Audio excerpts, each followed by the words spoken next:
묵도하심으로 주일 예배를 하나님께 드리겠습니다.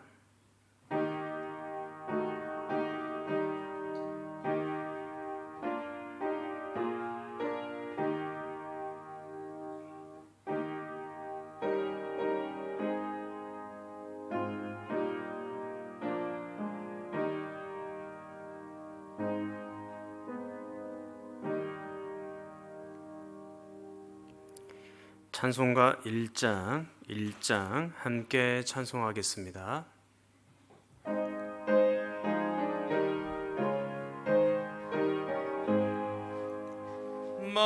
만복의 근원 하나님, 온 백성 찬송 드리고 저 천사여 찬송하세.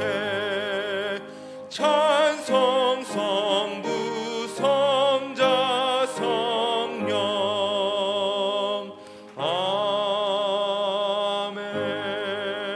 아멘.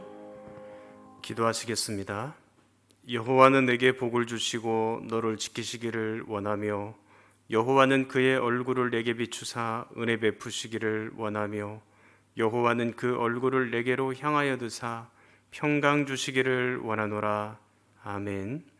전능하사 천지를 만드신 하나님 아버지를 내가 믿사오며 그 외아들 우리 주 예수 그리스도를 믿사오니 이는 성령으로 잉태하사 동정녀 마리아에게 나시고 본디오 빌라도에게 고난을 받으사 십자가에 못 박혀 죽으시고 장사한 지 사흘 만에 죽은 자 가운데서 다시 살아나시며 하늘에 오르사 전능하신 하나님 우편에 앉아 계시다가 저리로서 산자와 죽은 자를 심판하러 오시리라. 성령을 믿사오며 거룩한 공예와 성도가 서로 교통하는 것과 죄를 사하여 주시는 것과 몸이 다시 사는 것과 영원히 사는 것을 믿사옵나이다. 아멘. 찬송가 218장 부르신 이후에 박효소 장로님 기도하시겠습니다.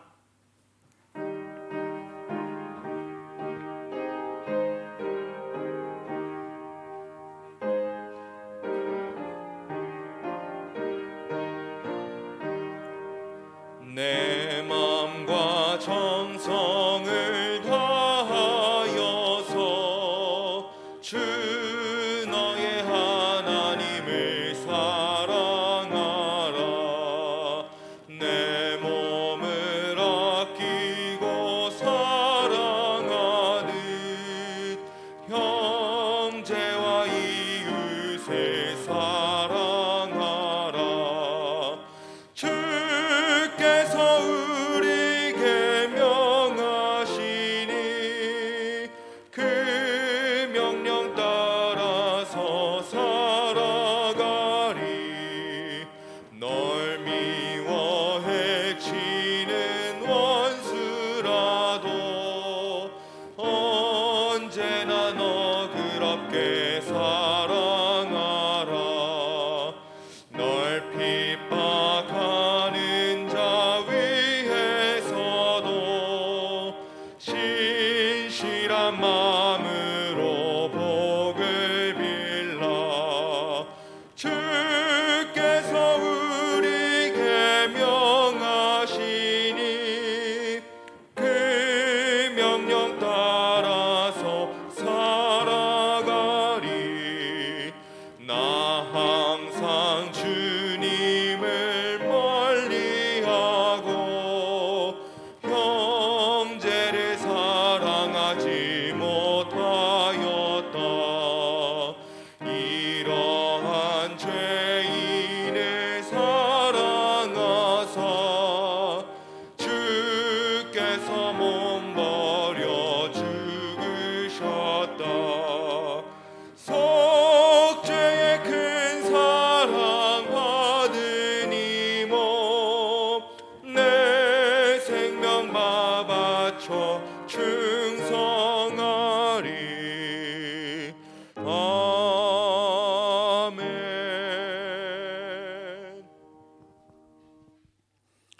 우리의 방패이시오 큰 상급이신 아버지 하나님, 한 주간도 어지럽고 복잡한 세상 속에서 살아갈 때 함께 해주셔서 감사드립니다.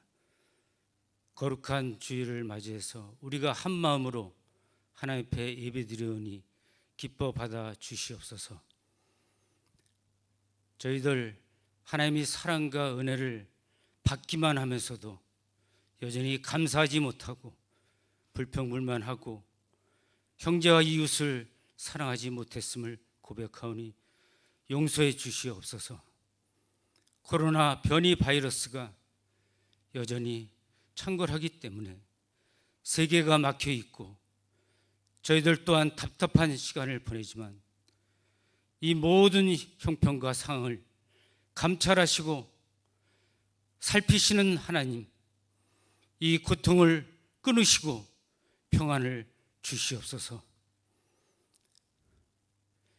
우리 교회를 사랑하신 하나님 아버지, 주일학교와 각 기관과 또 전대와 찬양대와 도구기도팀 활동하지 못하고 있지만 약해지지 않도록 늘 지켜 인도해 주시옵소서. 이제 수능을 앞둔 고3들과 청년들 앞길을 열어 주시옵소서. 병 속에서 신음하며 고통하며 눈물의 기도를 드리는 성도님들 계십니다. 하나님, 외면치 마시고 귀 기울여 주시옵소서. 이 시간도 말씀 전하시는 목사님 붙잡아 주시옵고 저희들 그 말씀이 마음판에 녹아지고 한 주간 삶 속에서 분출될 수 있도록 역사해 주시옵소서. 성령 충만한 삶을 허락해 주시옵소서.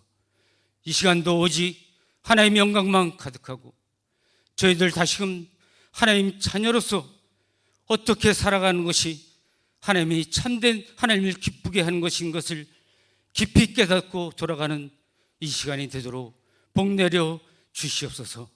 이 모든 말씀 감사드리옵고 예수 그리스도의 이름으로 기도하옵나이다. 아멘.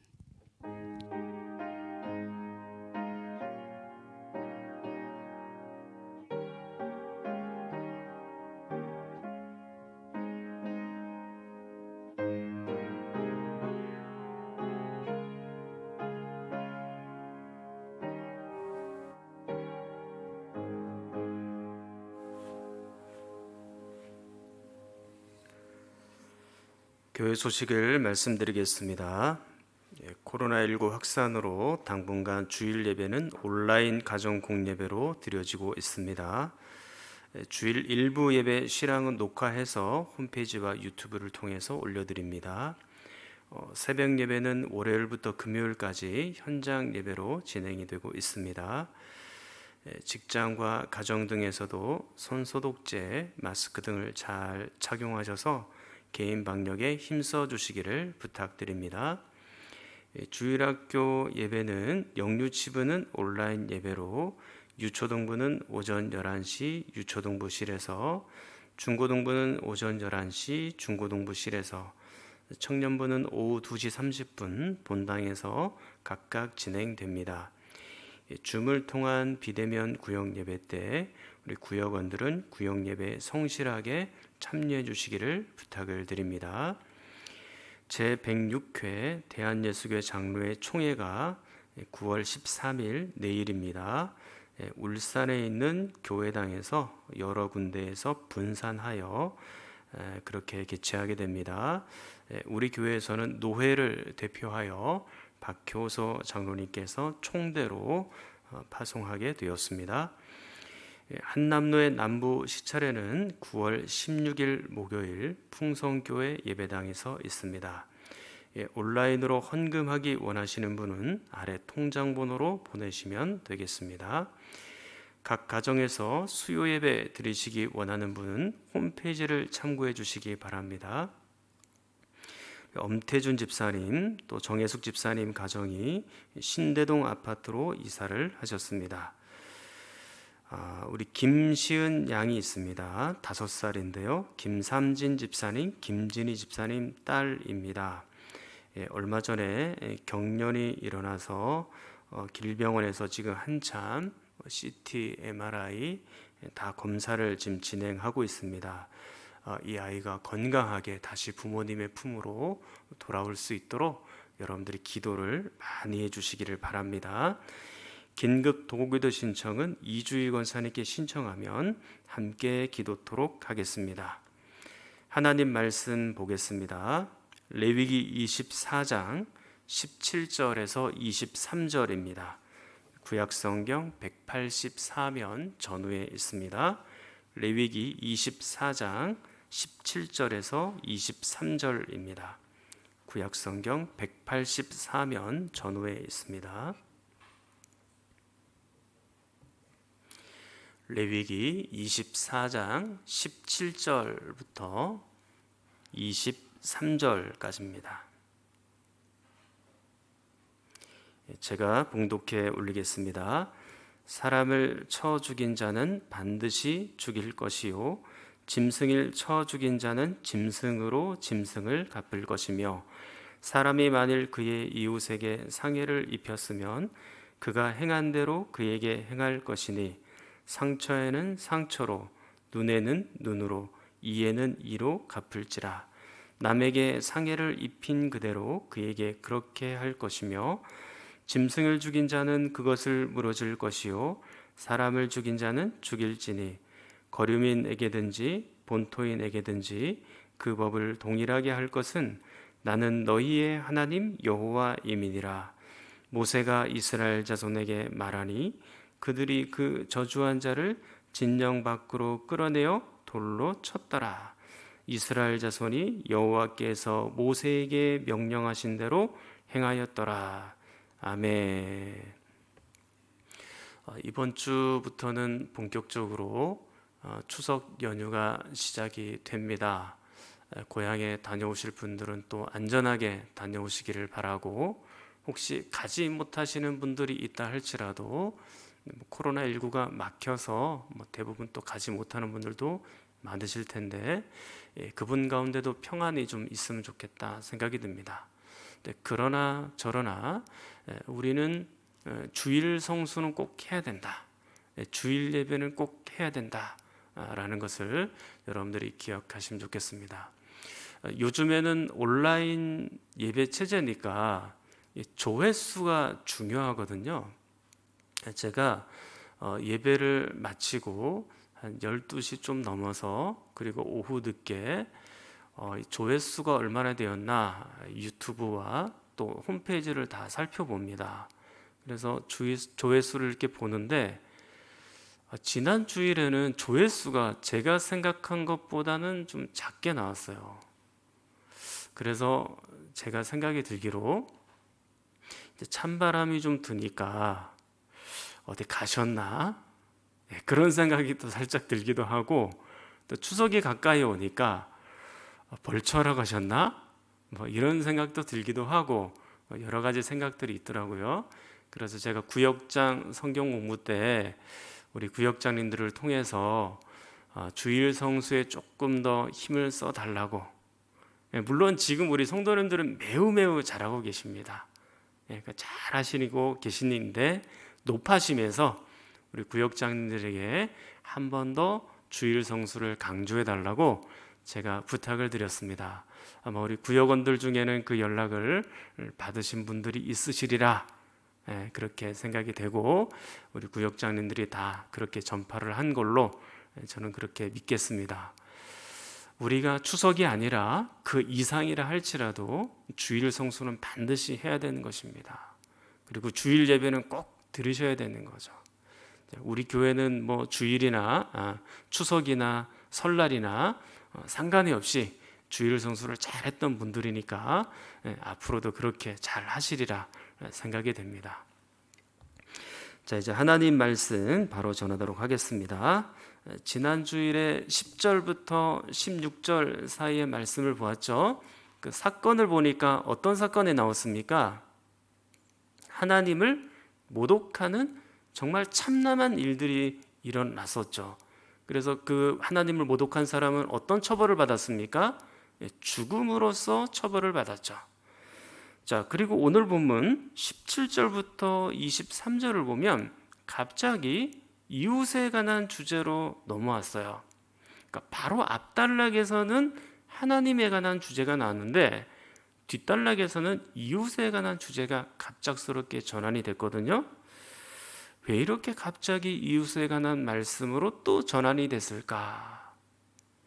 그것을 여러분들에게 몇 가지 설명을 드리려고 합니다. 첫 번째로는 십계명의 구조를 여러분들이 생각하셔야 됩니다.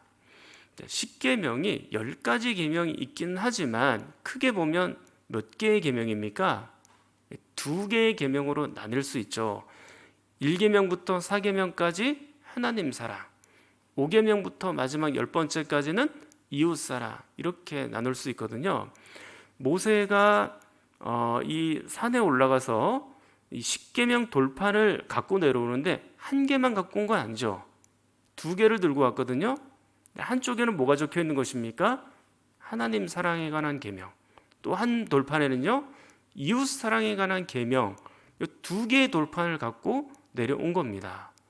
그러니까 예수님께서도 이렇게 말씀하신 적이 있어요. 마태복음 22장 37절로 40절입니다. 예수께서 이르시되 내 마음을 다하고 목숨을 다하고 뜻을 다하여 주 너의 하나님을 사랑하라 하셨으니 이것이 크고 첫째 되는 계명이요 둘째도 그와 같으니 내 이웃을 내 자신같이 사랑하라 하셨으니 이 2 계명이 온 율법과 선지자의 강령이니라. 아멘.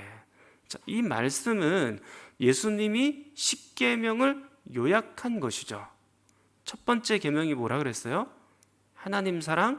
2번째 계명은요, 이웃 사랑. 그렇게 되는 것입니다. 자, 그리고 25장을 한번 보시면 본문 레위기 25장입니다. 24장 뒤에 25장 보시면 안식년이 나오고 희년이 나오지 않습니까? 자, 이것은 10계명 중에서도 안식일을 확대한 개념이거든요. 자, 그렇다면 지금 24장과 25장은 10계명을 다루고 있다고 봐도 무방합니다. 자, 24장 10절부터 16절은 상계명이죠.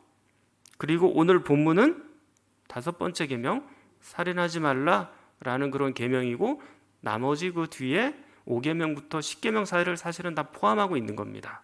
자, 그리고 25장에서는요, 다시 제4계명, 안식일을 기억하여 지키는 계명이 확대되고 있죠. 자, 이렇게 크게 보면 이런 10계명들이 나오고 있어요. 그러므로 왜 17절부터 이웃에 관한 내용이 나오는지를 알게 된 거죠. 바로 10계명의 구조 때문인 것입니다. 자, 10절부터 16절은 하나님 사랑, 그리고 17절부터 23절은 이웃 사랑, 10계명의 구조인 것이죠. 자, 두 번째, 하나님 모독 부분을 말씀하고 있다가 왜 갑자기 이웃에 관한 주제로 넘어왔을까? 자, 이웃을 사랑하는 것은 곧 하나님을 사랑하는 것입니다. 다시 한번요. 이웃을 사랑하는 것은 곧 하나님을 사랑하는 것입니다. 자, 요한일서 4장 7절, 8절을 보겠습니다. 같이 읽어볼게요. 사랑하는 자들아, 우리가 서로 사랑하자. 사랑은 하나님께 속한 것이니 사랑하는 자마다 하나님으로부터 나서 하나님을 알고 사랑하지 아니하는 자는 하나님을 알지 못하나니 이는 하나님은 사랑이심이라. 아멘. 7절에 보니까 우리가 서로 사랑하자라고 돼 있죠. 서로니까 사람과 사람끼리 서로 사랑하자, 그 뜻입니다. 자, 그 이웃을 사랑하는 사람은 어떤 사람일까요? 7절 끝에 보시면 하나님을 아는 사람이죠. 그런데 반대로 8절을 보세요. 이웃을 사랑하지 않는 사람은 하나님을 알지 못하는 사람이 되는 겁니다. 자, 이웃을 사랑하는 것이 곧 하나님을 사랑하는 일인 거죠. 자, 그리고 결정적으로 요한일서 4장 20절을 보세요. 또 읽겠습니다. 누구든지 하나님을 사랑하노라 하고 그 형제를 미워하면 이는 거짓말하는 자니 보는 바 그 형제를 사랑하지 아니하는 자는 보지 못하는 바 하나님을 사랑할 수 없느니라. 아멘. 자, 형제를 사랑하지 않으면 하나님을 사랑하는 자가 아닙니다. 형제를 미워하는 자는 곧 하나님을 미워하는 자입니다. 형제를 미워하는 것, 하나님을 사랑하는 것, 그게 같이 연결이 될 수가 없습니다. 형제를 미워하는 사람은 그렇게 하나님을 사랑한다라고 말할 수가 없는 거죠. 그러니까 하나님과 이웃 사랑은 지금 한 묶음, 한 세트입니다. 그러니까 항상 하나님 사랑과 이웃 사랑은 거의 대부분 같이 나타나고 있는 겁니다. 자, 마태복음 22장 37절 이하에 예수님께서도 하나님 사랑, 이웃 사랑을 같이 얘기하셨잖아요. 한 묶음이라는 얘기입니다. 그러므로 10절부터 16절 하나님 사랑에 관한 계명이 나온 뒤에 17절부터 23절 이웃 사랑에 대한 계명이 나온 것은 자연스러운 것이죠. 그리고 세 번째, 하나님을 모독하는 부분을 얘기하다가 왜 이웃에 관한 주제로 넘어왔냐? 이웃을 사랑하지 않는 것은 곧 하나님을 모독하는 일입니다. 다시 한번요. 이웃을 사랑하지 않는 것은 곧 하나님을 모독하는 일입니다. 지난주일 여러분들에게 이미 말씀을 드렸습니다. 등잔대의 불빛, 여호와의 불빛을 받고 사는 사람들은 여호와의 이름을 모독하면 안 되는 거죠. 여호와의 빛을 받고 사는 사람들은 이웃을 사랑하며 살아가야 되는 것입니다. 만약에 하나님으로부터 생명빛을 받았고 그리고 그 구원의 빛을 받았고 그 사랑의 빛을 받았다면 그 빛을 나누면서 살아야 되는 거죠. 여러분, 여기서 사랑의 빛을 나눈다는 것은 곧 이웃을 사랑한다는 의미잖아요. 성도들은 그렇게 해야 된다는 것입니다. 자, 요한일서 4장 10절부터 11절을 보면요. 사랑은 여기 있으니 우리가 하나님을 사랑한 것이 아니요 하나님이 우리를 사랑하사 우리 죄를 속하기 위하여 화목제물로 그 아들을 보내셨음이라. 사랑하는 자들아, 하나님이 이같이 우리를 사랑하셨은즉 우리도 서로 사랑하는 것이 마땅하도다. 아멘. 자, 11절. 하나님이 우리를 얼마만큼 사랑하셨나요? 당신의 아들 예수 그리스도를 화목제로 주실 만큼 사랑하셨다. 그렇게 되어 있죠. 우리를 너무나 사랑하시기 때문에 이 땅에 예수 그리스도를 성육신 시켜주시고 그리고 그 성육신하신 예수님이 십자가에서 마치 화목제 제사처럼 그리고 양이나 아니면 소처럼 화목제의 그 제물로 처절하게 십자가에서 죽으셨다. 그 하나님의 아들을 우리를 위하여 죽게 하실 만큼 그렇게 사랑하신 거죠. 하나님께서. 그러면 우리가 해야 되는 일이 12절에 나오는 겁니다. 그렇게 하나님의 사랑을 받아서 구원을 받고 생명을 얻은 우리는 서로 사랑하는 것이 마땅하죠. 그게 우리가 해야 되는 일이에요. 여기서도 하나님 사랑과 이웃 사랑이 같이 붙어 있다는 것을 알게 됩니다. 자, 그리고 본문 레위기 24장 23절을 보십시오. 같이 읽어볼까요? 모세가 이스라엘 자손에게 말하니 그들이 그 저주한 자를 진영 밖으로 끌어내어 돌로 쳤더라. 이스라엘 자손이 여호와께서 모세에게 명령하신 대로 행하였더라. 아멘. 자, 지금 10절에서 16절 사이에서 있었던 사건, 그 하나님을 모독했던 사람을 돌로 쳐서 처벌을 하는 것으로 끝을 맺고 있어요. 그러니까 10절에서 23절을 한 단락으로 보고 있는 겁니다. 제가 비록 시간이 많이 없기 때문에 이 단락을 한꺼번에 다 말씀드리지 못했고 두 단락으로 끊어서 지금 설교를 하고 있는 거잖아요.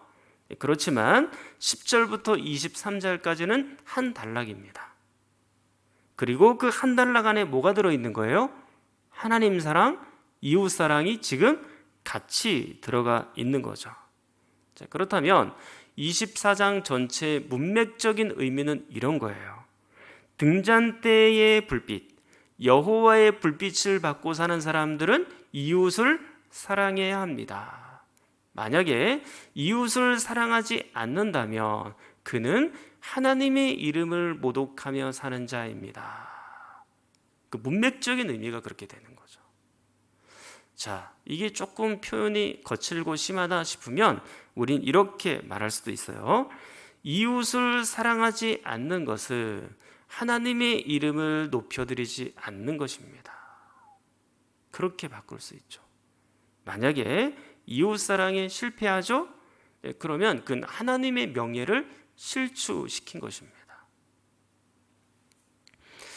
코로나19를 지나가면서 이 교회의 이미지가 급속도로 더 나빠졌습니다. 중간중간 교회 안에서 확진자들이 많이 나오면서 우리 교회는 지금 안 나왔지만 중간중간 여러 교회들이 확진자들이 나오면서 교회가 너무 이기적이다, 그런 지적들을 참으로 많이 받아왔죠. 근데 교회가 처음부터 이렇게 이미지가 안 좋았던 것은 아니에요. 한국 교회의 선교의 초기 그리고 정착기를 지나갈 때는 교회는 사회의 여러 사람들로부터 존경을 받고 존중을 받았어요. 교회의 문화는 사회를 선도했죠. 그리고 이 교회의 가장 아름답고 거룩한 모습은 사회의 그 타락한 문화들을 정화시켰어요. 그리고 성도들의 도덕적이고 윤리적인 삶, 그리고 그 거룩한 삶, 그리고 그들이 착한 행실을 통해서 여호와 하나님께 영광을 돌리는 그런 생애를 살아갔었죠. 근데 이게 어느 순간부터 교회가 기득권을 대표하는 대표 주자가 돼버리고 말았어요. 그리고 도덕적인 면에서도 세상 사람들보다 월등하다, 그렇게 말하기가 어려운 지경이 되었죠.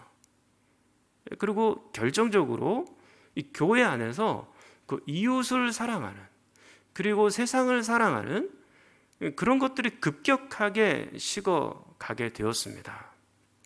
그런 것들이 수십 년 동안 걸쳐서 쌓이고 쌓이면서 교회 이미지가 급격하게 추락이 되었고, 자, 오늘날의 이 코로나19를 지나가면서 훨씬 더 그게 분노가, 세상 사람들의 분노가 표출이 크게 된 것이죠. 만약에 평상시에 교회 이미지가 굉장히 좋았다면 세상 사람들도 교회를 좀 불쌍하게 생각했을 것 같아요. 근데 지금은 그렇게 생각하지 않잖아요. 조금만 있으면 엄청나게 욕을 먹잖아요. 지금은. 우리 교회가 할 수 있는 한 왜 이 나라의 그런 방역 체계를 잘 지키려고 하는지 아십니까? 자, 어떤 교회는 코로나가 1년 6개월이 지나가면서도 우리는 예배를 한 번도 쉬어본 적이 없고 예배당 문을 닫은 적이 없다, 그렇게 얘기하는 교회도 있고요. 우리 교회는 예배를 생명처럼 지킨다, 그런 교회도 있었고, 우리 교회는 방역 체계와 상관없이 나라의 법과는 상관없이 우리는 끝까지 예배를 다 드릴 거다, 그렇게 말하는 교회들도 있어요. 일면 이해가 되고, 그리고 참 그런 교회들도 대단한 교회다라고 저는 그렇게 생각이 됩니다. 이 교회의 신앙생활, 그리고 여러분들의 신앙생활에 있어서 이 예배라는 것은 절대적인 것이고, 그리고 굉장히 중요한 것이기 때문이죠. 그리고 이 하나님의 법은 세상 나라의 법보다 훨씬 더 높아요. 우리 선배들은 신앙을 지키기 위해서 생명도 아끼지 않았고 순교까지 각오하면서 그 신앙생활을 했던 거죠. 그런데 이렇게 한번 묻겠습니다.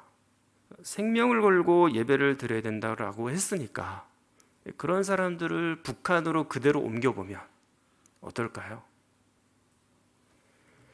그러니까 우리가 지금 남한에서 민주주의 사회가 되어 있기 때문에 생명의 위협이 없지 않습니까? 안전하게 예배를 드릴 수 있지 않습니까? 어떤 면에서는. 그래서 그렇게 말하고 있는 것은 아닐까요? 지금 북한에 있는 교회 성도들은 아직도 남아 있겠죠. 근데 그분들은 지금 어떻게 예배를 드리고 있나요? 공식적으로 물론 봉수교회도 있고 그렇다고 얘기는 하지만 그거는 보여주기식이고, 진짜 신도들은 다 지하에서, 가정에서 몰래 당국에 몰래 정말로 철저한 감시를 받아가면서 그렇게 예배를 드리고 있잖아요. 그분들이야말로 정말 생명을 걸고 예배를 드리는 분들이죠. 만약에 발각이 되면 그분들은 처형을 당하든지 정말 우리가 잘 아는 아오지 탄강 이런 데로 끌려가서 평생을 거기서 노동하다가 생을 마쳐야 되는 거죠. 생명 걸고 그분들은 예배를 드리고 있다고요. 그건 맞는 일입니다. 제가 진짜 말하고 싶은 건 뭐냐면, 하나님을 향하여 생명을 걸고 예배를 드린다면 또한 우리의 이웃을 향해서도 생명을 걸고 그들을 존중해야 된다. 그들을 사랑해야 된다. 라는 것도 역시 똑같다는 것입니다. 여러분, 요한복음 15장 13절에 보면 이렇게 돼 있어요. 사람이 친구를 위하여 자기 목숨을 버리면 이보다 더 큰 사랑이 없나니. 자, 14절. 너희는 내가 명하는 대로 행하면 곧 나의 친구라. 자, 이웃을 위해 목숨을 버리는 사람은 예수님의 친구라고 하셨죠. 하나님을 사랑한다면 이웃도 사랑해야 된다. 얼마만큼요? 죽을 만큼. 자신의 생명을 내어버릴 만큼 이웃도 사랑해야 된다라는 거죠.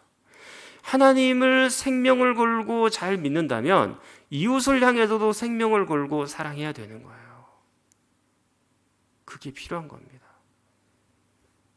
전 누구보다 이 예배당이 닫히는 것이 싫습니다. 그리고 예배가 어떤 권력자들에 의해서 차단당하는 것도 누구보다 싫어합니다. 마음이 막 불이 나죠. 예전에 보니까 우리 목사님들 대표가 또 대통령하고 면담을 하는데 대통령이 언성은 높이지 않았습니다만 이 주의 종들을 향하여서 막 혼을 내는 그런 장면들을 봤어요. 참 마음이 정말 불이 나더라고요. 대통령이면 대통령이지 주의 종들을, 또 목사님들을 막 힘으로 권력으로 찍어 누리려고 하는 모습이 너무나도 마음이 아프고 안 좋았어요. 누구보다 예배당 문이 닫히는 걸 싫어합니다. 그리고 예배당 문이 닫히고 열리고 하는 과정을 통해서 우리 주일학교 학생들, 그리고 청년부들, 이런 분들이 주일 성수가 제대로 습관이 잡혀지지 않을까 봐, 그리고 이제 막 예수 그리스도를 믿어서 신앙생활을 시작하는 분들이 계시지 않습니까? 그런 분들을 생각하면 마음이 조마조마한 거예요. 그래서 제가 막 오늘 새벽에도 머리를 감으면서 또 어떤 때는 밥을 먹으면서 막 이게 생각이 계속 나서 기도를 안 할래 안 할 수가 없어요. 너무너무 힘들고 어렵죠. 모든 상황들이. 그러나 그 모든 상황이 있음에도 불구하고 왜 우리 교회가 지금 방역 체계를 잘 지키려고 할까요? 우리가요, 하나님을 사랑하기 때문이에요. 그리고 동시에 이웃을 사랑하기 때문입니다. 하나님 사랑과 이웃 사랑은 한 세트라 그랬잖아요. 하나님을 많이 사랑하는 것처럼 동시에 이 세상에 있는 이웃 사람들도 보호하고 싶은 거죠. 그래서 방역책에 거리두기 단계를 잘 지키려고 노력을 하고, 또 여러분들에게 마스크를 잘 써달라고 얘기하고, 들어오실 때 온도 체크하고, 또 손 소독제하고, 그리고 명부를 다 기록을 하고.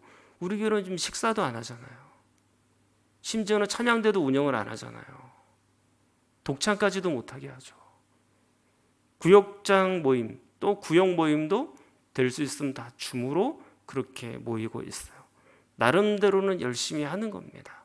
하나님 사랑과 이웃 사랑을 동시에 실천하기 위하여. 이웃을 사랑하지 않는 것은 곧 하나님을 사랑하지 않는 것입니다. 그리고 또한 이웃을 사랑하지 않는 것은 하나님의 이름이 모독받을 가능성이 매우 높습니다. 하나님의 명예를 실추시킬 수 있는 거죠. 그런 면에서 우리 교회는 다른 교회와 그 마음의 동기가 달라요. 관점이 달라요. 저는 똑같은 일을 해도 그 마음의 동기가 매우 중요하다고 생각하거든요. 그래서 어제 우리가 교육자 회의를 할 때도 우리는 진짜 마음의 동기를 제대로 발동해서 일해야 된다 그랬어요. 우리가 여름 성경학교, 겨울 성경학교 진행하잖아요. 그게 늘 그냥 계절이 다가오니까 그냥 하는 게 아니라 정말로 그것을 해야 되는 이유와 목적이 뭐냐, 마음의 동기가 뭐냐, 그 아이들의 신앙을 위해서냐, 아니면 습관적으로 하고 있는 거냐. 정말로 우리는 마음의 동기를 제대로 잡고 그 일을 진행해야 된다. 우리 교육자들께 그렇게 당부를 좀 드렸습니다. 그러니까 마음의 동기가 매우 우리는 중요하거든요. 자, 어떤 분들은 이렇게 말하기도 해요. 자, 우리 목사님은 나라가 하는 말 엄청나게 잘 듣네. 그냥 열고 예배드리면 되지. 이렇게 말하는 분들이 있을지 몰라요. 나라의 법을 잘 지키는 것도요, 성경적인 것입니다. 자, 로마서 13장 1절 2절 나중에 여러분들이 가서 한번 읽어보세요. 지금 화면으로도 띄워져 있지만 나라의 법 잘 지키는 거 그리스도인으로서 반드시 해야 되는 일이기도 합니다. 자, 그러나 제가 권력이 두려워서, 행정명령이 두려워서 그런 것이 아니에요. 우리 교회가 쫄보라서 방역 체계가 단계가 높아지면 막 교회 문을 닫고 그런 것이 아니다라는 것입니다. 하나님과 이웃 사랑이 함께 묶여 있다는 것을 알기 때문에, 그런 이유 때문에 교회 문을 닫는 거예요. 자, 물론 우리 교회도 세상 사람들이 보기에 모자란 부분이 있겠죠. 우리가 막 사랑한다고 해도 분명히 우리가 한계도 있고, 그리고 잘 몰라서 그런 것들 때문에 이웃 사랑이 철저하게 실행이 안 될 수도 있습니다. 그러나 할 수 있는 한 우리는 세상 법도 잘 지키면서 이웃 사랑을 실천하려고 애를 쓰고 싶은 거죠. 그리고 또한 여러분 한 명 한 명이 교회이지 않습니까? 그럼 여러분들이 이 세상에 나가서 세상에 있는 사람들을 많이 사랑하세요. 내가 여러분들을 얼마나 사랑하는지, 내가 세상에 있는 사람들을 얼마나 사랑하는지 여러분들이 좀 보여주시면 좋겠습니다.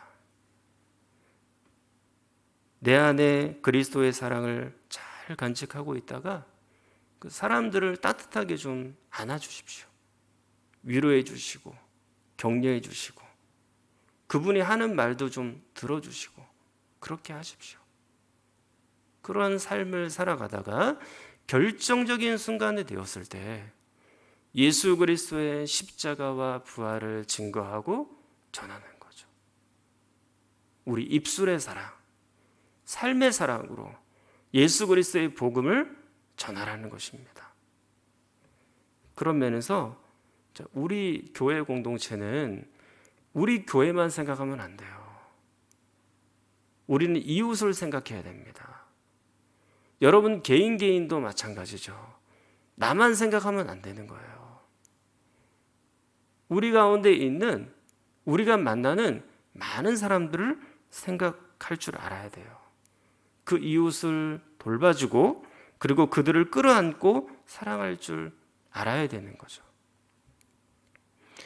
또 설명이 좀 길어지긴 했지만 하나님 사랑과 이웃 사랑이 함께 지금 10절에서 23절까지 결합이 되어 있잖아요. 그 이유를 세 가지로 살핀 거예요. 중간 정리를 해보면 첫 번째로는 십계명의 구조 때문에 그런 거죠.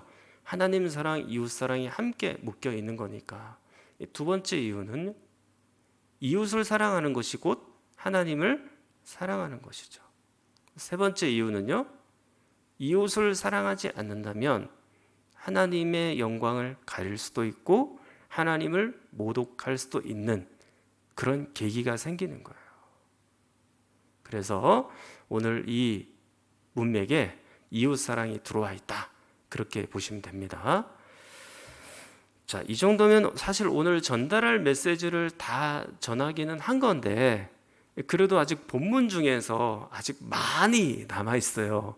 그래서 제가 이 말씀을 어느 정도는 다 여러분들에게 들려드려야 된다는 의무가 있고 또 책임감이 있으니까 좀 더 말씀을 더 보도록 할게요. 자, 레위기 24장 20절 같이 한번 읽어볼까요? 상처에는 상처로, 눈에는 눈으로, 이에는 이로 갚을지라. 남에게 상해를 입힌 그대로 그에게 그렇게 할 것이며. 아멘. 자, 이 부분을 읽으시고 혹시 마음에 불편함은 없으십니까? 괜찮으십니까? 예, 그렇다면 다행이긴 한데요. 이렇게 생각하는 분들도 있을 수 있으니까요.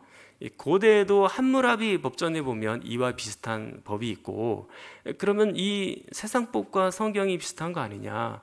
성경에도 복수하고 보복하는 그런 법을 말하는 것이냐? 마음이 살짝 불편할 수 있거든요. 그러나 제가 지금부터 그 마음의 불편함을 좀 해소를 좀 시켜드릴까 합니다. 자, 이 법의 원리를 여러분들에게 얘기하려고 하는 건데요. 자, 20절 말씀은요, 이렇게 말할 수 있을 것 같아요. 주보를 보시면 또 설교 제목을 보시면 알 수 있지만 동해보복법 또는 동해복수법, 그렇게 말할 수 있거든요. 동해라는 것이 뭐예요? 동해, 서해, 남해 그걸 말하는 게 아니겠죠. 동해는 같을 동을 쓰는 거예요. 같은 해로움, 그걸 말하는 거거든요. 그러니까 같은 해로움으로 복수하라, 같은 해로움으로 보복하라. 그걸 우리는 동해보복법이라고 말할 수 있는 것입니다. 자, 오늘 성경에도 그렇게 나와 있죠. 살인을 하면 본인의 목숨으로, 그리고 이웃의 짐승을 죽이면 나의 짐승으로, 그리고 이웃에게 상해를 입혔으면 나의 상해로 똑같은 부위로 상해를 입히게끔 말하고 있죠. 자, 가령 상대의 눈을 아프게 했어요. 그럼 내 눈도 똑같이 아파야 되는 것입니다. 그러니까 상대 이를 부러뜨렸어요. 그럼 내 이도 똑같이 부러져야 되는 것입니다. 그게 바로 동해보복법이죠. 똑같은 해를 입은 거니까. 자, 이 부분만을 보면 우리는 매우 잔인하게 볼 수 있겠습니다만, 그러나 이 동해보복법의 원리를 안다면 그렇게 말할 수 없을 것입니다. 자, 이 동해보복법의 원리 첫 번째, 이 법은요, 더 이상의 복수를 막는 법입니다. 다시 한번요, 더 이상의 복수를 막는 법이에요. 내가 만약에 눈을 다쳤잖아요. 사람의 심정이 어때요? 나는 막 눈이 너무 아픈 거예요. 그러니까 상대방의 눈뿐만 아니라 코와 입도 치고 싶은 거죠. 만약에 내가 이가 부러졌잖아요. 그럼 상대방의 팔도 다리도 웬만하면 부러뜨렸으면 좋겠다라는 것이 인간의 본능적인 심정이에요. 그러나 더 성경은 더 복수하는 것을 막고 있어요. 동해보복법은 동해의 보복만 가능할 뿐, 더 이상의 복수는 금지한다. 과도한 복수는 금지한다. 그걸 우리에게 가르쳐주고 있는 법이에요. 자, 그리고 두 번째, 동해보복법의 원리는요, 공정함이 원리예요. 공정함. 자, 더 이상의 복수도 막아야 되겠지만 다른 사람을 아프게 한 만큼 그만큼 나도 아파야 되는 거예요. 다른 사람은 눈을 막 안 보이게 해놓고 나는 여기 살짝 팔에 끓긴 정도? 그러면 이게 피해자는 얼마나 억울한 거예요. 공정하지 못한 거죠. 오늘날에도 한번 보세요. 우리나라의 그 법이 적용되는 것, 그리고 재판이 일어나는 현장을 보면 여러분들은 좀 공정하다고 느끼십니까? 공정하지 않은 게 너무너무 많죠. 뭐 어떤 경우는 이런 경우도 있어요. 법 체계 자체가 이게 한계가 있어가지고 이 판사가 그 이상으로 처벌을 하고 싶어도 여기까지밖에 이 처벌을 못하는 그런 경우도 있죠. 그래서 사람을 죽였는데 몇 년 안 살고 그냥 나오는 거예요. 근데 구약식으로 하면 어떻게 돼요? 목숨에는 목숨으로잖아요.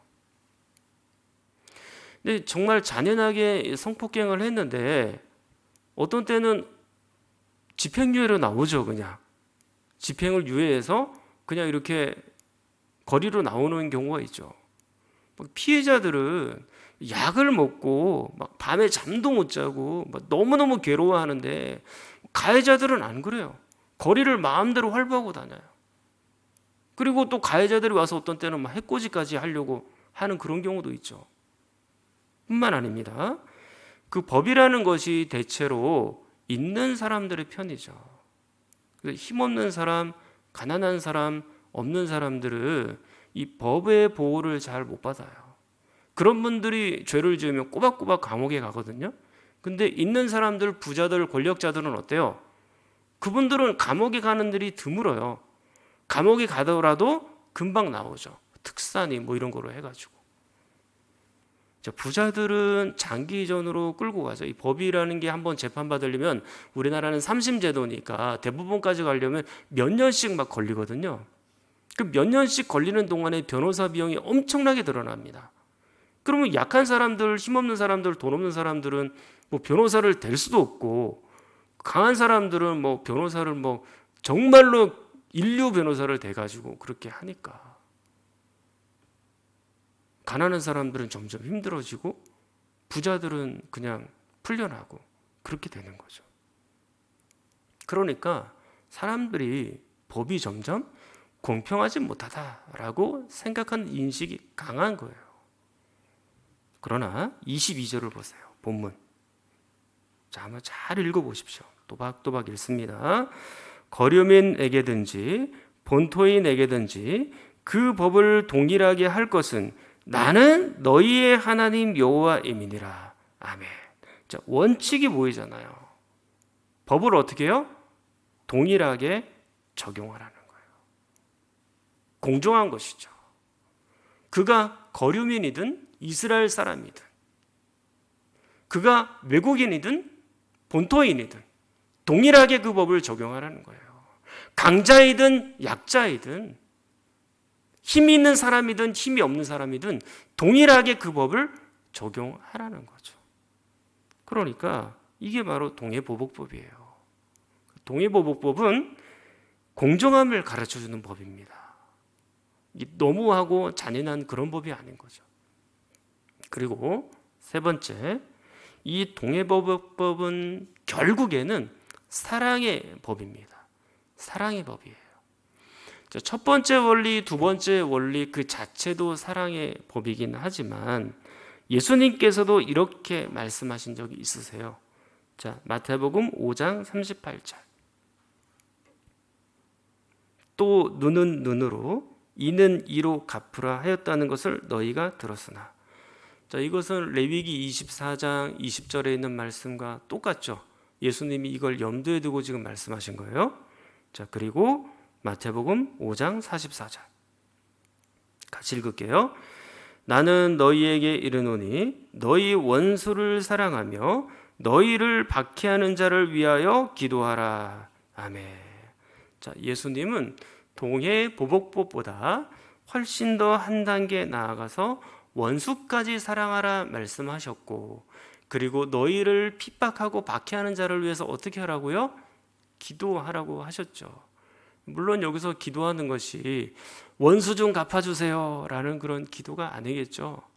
하나님께 모든 걸 맡깁니다.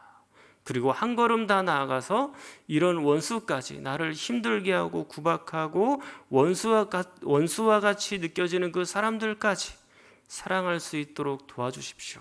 그런 기도겠죠. 분명히 레위기 24장 20절 보다 한 걸음, 아니 두세 걸음 더 나아간 말씀이에요. 자, 그러면 이렇게 물을 수 있겠어요? 동해보복법은 틀렸고 예수님이 원수를 사랑하라 하신 말씀만 맞은 겁니까? 그렇게 물어볼 수 있겠죠. 이렇게 대답할 수 있어요. 구약에서는 동해보복법이 맞고 신약에서는 원수까지 사랑하라는 법이 맞습니다. 이것을 우리는 계시의 점진성이라고 하는 거예요. 신약으로 가면 갈수록 더 계시가 깊어지고 넓어지고 확대되어 나타나는 거죠. 이걸 우리는 계시의 점진성이라고 말할 수 있습니다. 동해보복법도 좋은 법이라고 했어요. 필요 이상의 복수를 막는 거죠. 그리고 공정함이 담보되어 있는 법이죠. 그런데 이 좋은 법을 신약시대에 와서 또 예수 그리스도 때에 와서 원수까지 사랑하라, 더 좋은 법으로 열어두신 거죠. 계시의 점진성입니다. 자, 그런데 실은 예수님만 원수를 사랑하라 이렇게 말씀하신 것은 아니에요. 이미 원수를 사랑하라는 말은 구약 성경에도 있습니다. 어디 있을까요? 어느 성경이 있을까요? 구약 성경 중에 배웠는데 우리가 레위기 19장 18절에 있습니다. 자, 거기 가서 한번 보세요. 레위기 19장 18절. 자, 화면에도 있으니까 같이 읽어볼게요. 원수를 갚지 말며 동포를 원망하지 말며 내 이웃 사랑하기를 내 자신과 같이 사랑하라. 나는 여호와이니라. 아멘. 자, 이미 원수를 사랑하라는 말이 구약 성경에도 있죠. 그것도 레위기 말씀에. 예수님은 구약 성경의 동해보복법도 알고 계시고 레위기 19장 18절 말씀도 이미 다 알고 계세요. 그것을 종합적으로 보시면서 이 이웃사랑의 말씀을 강조하며 오늘 마태복음 5장의 말씀을 하는 거죠. 그리고 구체적인 예를 이렇게 듭니다. 자, 마태복음 5장 39절 하반절. 누구든지 내 오른편 뺨을 치거든 왼편도 돌려대며. 자, 누가 내 오른편 뺨을 쳤어요? 그럼 동해보복법에 의하면 어떻게 돼요? 상대방 오른편 뺨도 쳐야 되죠. 그러나 예수님 뭐라고 말씀하십니까? 왼뺨도 돌려대라. 그렇게 말씀하시죠. 자, 40절. 내 속옷을 갖고 싶어하면 겉옷까지 주라. 동해보복법에 의하면 어떻게 해야 돼요? 내 속옷을 뺏겼으니까 상대방의 속옷 또 뺏어와야 되죠. 근데 그렇게 하지 말고 겉옷까지 같이 주라는 거예요. 자, 41절. 억지로 오리를 가게 하면 그 사람과 심리를 동행하라고 하시죠. 내가 오리를 동행했으니까 너도 다음에 나한테 오리를 동행해 줘야 된다? 그러지 말라는 거예요. 오히려 한 걸음 더 나아가서 깊은 사랑의 법으로 전진하라고 말씀하고 있는 거죠. 그러므로 동해보복법은 그 자체가 사랑의 법이기도 하고 원수를 사랑하라, 더 깊은 사랑의 법으로 나아가기 위한 일종의 디딤돌이 되는 것입니다. 그렇기 때문에 이 동해보복법 역시 우리 마음 한쪽이 불편해할 필요가 없어요. 이렇게 생각하지 않으셔도 될 것 같습니다. 자, 이제 하나님 말씀을 정리하도록 하겠습니다. 자, 오늘은 이웃사랑에 대해서 배웠죠. 십계명에 보면 하나님 사랑과 이웃 사랑이 함께 있죠. 이웃을 사랑하는 것은 곧 하나님을 사랑하는 것입니다. 근데 만약에 이웃을 사랑하지 않는다면 그것은 곧 하나님을 모독하는 일이 될 수 있어요. 오늘 본문 이 동해보복법 역시 이웃을 사랑하라는 법이죠. 과도한 복수를 막고 또 공정함이 보장된 법입니다. 이 자체도 사랑의 법이죠. 이 정도만 해도 우리는 법의 적용이 매우 시원함을 느끼죠. 그리고 거기서 한 걸음 더 나아가서 성도들은 누구까지 사랑해야 돼요? 원수까지 사랑하라고 배웠습니다. 하나님은 성도들이 그런 수준까지 올라가기를 원하세요. 사랑하는 성도 여러분, 여러분들의 수준을 자꾸 높이시기를 바랍니다. 여러분들의 수준을 스스로 깎아내릴 필요가 없어요. 나는 이것밖에 안 되나 봐. 그렇게 생각하실 것 없습니다. 우리가 조금 실수할 수 있고 실패할 수 있지만 다시 일어나서 그 수준을 좀 높이셔야 돼요. 저는 여러분이 하나님 나라의 성숙한 시민으로 살아갈 수 있기를 축원합니다. 세상의 윤리와 도덕보다도 더 큰 수준의 성도로, 더 큰 믿음의 깊이로, 그런 성숙함이 있는 성도가 되기를 바라는 거죠. 그렇게 되면, 그리고 그렇게 이웃을 깊이 사랑하게 된다면 그 사랑하는 모습을 자꾸 세상 앞에 보여주게 된다면 하나님의 이름이 우리를 통하여 높임 받으시지 않겠습니까? 바라건대 우리를 통해서 우리의 수준 높은 말과 그리고 여러분들의 성숙한 삶을 통하여 하나님의 명예가 자꾸 높아지는 그런 역사가 있기를 간절히 축원합니다. 우리 함께 기도하겠습니다. 하나님 아버지, 우리가 이웃을 사랑하게 도와주시옵소서. 원수까지도 사랑할 능력을 주시옵소서. 이제까지 나를 괴롭히는 사람은 다 싫었습니다. 그러나 이제는 참으로 하나님께 모든 처분을 맡기며 더 이상 미워하지 않도록 도와주시옵소서. 아울러 이 사회도 공정한 사회, 바르게 법이 집행되는 사회, 바르게 판결하는 세상이 될 수 있도록 도와주시옵소서. 몸과 마음이 아픈 성도들을 위하여 또 코로나19가 진정이 되어 예배당 문이 속히 열릴 수 있도록 또 교회 학교 학생들의 믿음과 청년들의 앞날을 위하여 북녘 땅에도 복음이 전파되고 세계의 복음화가 빨리 이루어지도록 우리 선교사님들을 위해서 오지에서 낙도에서 일하시는 주의 종들을 위하여 함께 기도합니다. 전능하신 아버지 하나님, 저희들이 성숙한 하나님 나라의 시민이 되기를 간절히 소망합니다. 수준 높은 사람들이 되기를 소망합니다. 우리의 거룩한 삶을 통하여, 우리의 거룩한 입술을 통하여 하나님의 명예가 높아지게 하시고 하나님의 이름이 높임을 받으시는 놀라운 역사가 있게 하여 주시옵소서. 하나님을 사랑하는 것처럼 우리 이웃도 사랑해야 됩니다. 목숨을 걸고 생명을 걸고 하나님을 사랑한다면 우리의 생명을 다하여 하나님을 사랑할 수 있을 것이고 또 우리의 생명을 다하여 이웃 역시 사랑할 수 있을 것입니다. 하나님, 저희들 가운데 사랑이 불일 듯 일어날 수 있도록 도와주시옵소서. 하나님 사랑, 이웃 사랑, 하나님 사랑, 형제 사랑이 우리의 삶 가운데 온전하게 실현될 수 있도록 은혜를 더하여 주옵시기를 간절히 소망합니다. 우리가 때때로 미워하는 사람도 있고 그 사람에 대해서 반감을 가질 때도 있었고 그 사람이 이유도 모르게 싫어질 때가 있었습니다. 하나님, 이제는 우리가 이 마음을 바꾸게 하여 주시옵소서. 정말로 하나님을 깊이 사랑하는 것처럼 우리를 괴롭히고 핍박하는 자를 위해서도 그들을 사랑할 수 있는 마음의 신앙과 성숙함을 허락하여 주시옵소서. 이 땅에는 수많은 사람들이 아직도 예수 그리스도를 믿지 못합니다. 우리가 사랑하는 그 예수 그리스도를 많은 사람들에게 가르쳐 주게 하시고, 세상 사람들에게 예수 그리스도를 가르치는 것은 곧 그들을 사랑하는 일입니다. 하나님, 열심히 그리스도를 증거하고 우리의 수준 높은 삶과 우리의 수준 높은 말씀을 통하여 많은 사람들이 하나님께로 돌아올 수 있도록 역사하여 주시옵소서.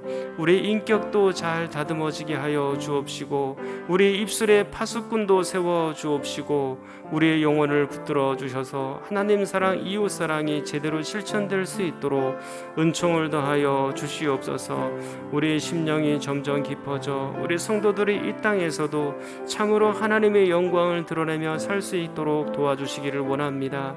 하나님, 이 세상의 법의 적용은 있는 사람들에게 강합니다.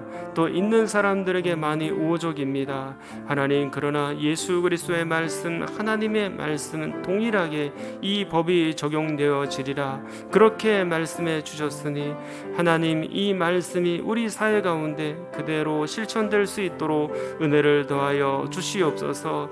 아버지 하나님, 점점 법이 공정하지 못하고 느끼는 이런 때에도 참으로 하나님, 그 판결이 공정하게 날 수 있도록 도와주옵시고, 바르게 판결되어지고 바르게 집행되어질 수 있도록 은혜를 더하여 주시옵소서. 아버지 하나님, 이 세상이 정말로 더 좋아질 수 있을까요? 우리 예수 그리스도를 믿는 사람들이 이 악한 것들을 점점 늦춰갈 수 있도록 은혜를 더하여 주시옵소서. 몸과 마음이 아픈 성도들이 있습니다. 우리 하나님께서 안의진을 고쳐주셔서 가족의 품으로 보내주신 것처럼, 우리 하나님 시은이를 하나님께서 고쳐주셔서 그 가족의 품으로 빨리 보내주시옵고, 아무것도 아닌 것처럼 그 작은 원인을 잘 치료받아서 정말로 하나님 앞에 영광 돌리는 생애로, 기도하며 자라나는 생애로 그 아이를 인도받게 하여 주시옵소서. 아버지 하나님, 코로나19가 빨리 진정되고 단계가 내려나고, 하나님, 우리가 예배당 문을 열려서 우리가 1부, 2부, 3부, 4부 예배가 또 주일학교 예배가 온전하게 열릴 수 있도록 역사하여 주시옵소서. 우리 주일학교 학생들, 이제막 예수 그리스도를 믿은 분들이 흔들리지 않게 하시고, 예수 그리스도를 끝까지 바라보게 하시고, 하나님만 의지하고 그 믿음으로 살아갈 수 있도록 은혜를 더하여 주시고, 주일 성수 잘 할 수 있게 하여 주시옵소서. 이제 곧 추석이 다가옵니다. 식구들끼리 한 자리에 모였을 때 평안을 주시고 기쁨을 주시고 행복감을 느끼게 하여 주시옵소서. 아버지 하나님, 가지 못하는 사람들에게도 평안을 주시고, 하나님께서 주시는 그 위로와 능력과 은혜가 넘치도록 은총을 더하여 주시옵소서. 우리 청년들의 앞날, 우리 고3 학생들의 앞날을 하나님께서 붙드시고 지키시고, 하나님께서 무엇을 원하시는지 깨닫게 하시고, 깨달은 대로 하나님 앞에 감사하며 기도하며 그 일들을 감당하게 도와주시옵소서. 지금도 이 복음을 증거하기 위하여 최선을 다하시는 선교사님들에게, 또 낙도에서 오지에서 복음을 증거하는 종들에게, 또 북한 선교를 위하여 세계 복음화를 위하여 힘있게 뛰어가고 있는 모든 종들에게 하나님의 능력을 더하셔서 귀한 열매들이 날마다 맺혀지도록 은총을 더하여 주시옵소서.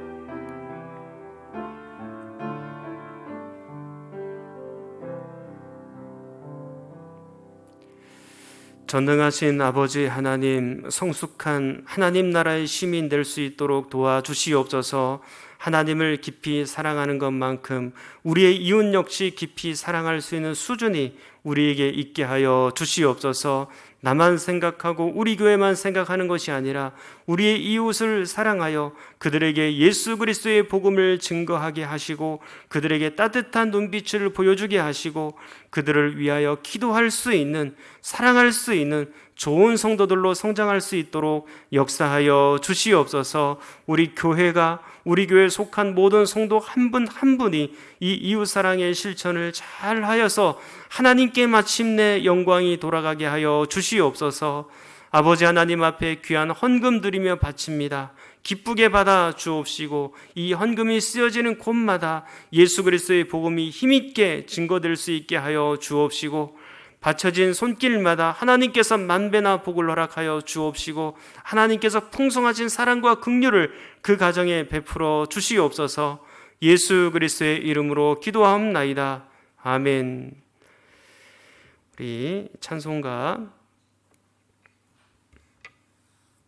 221장 부르시고 축도로 예배를 마치겠습니다.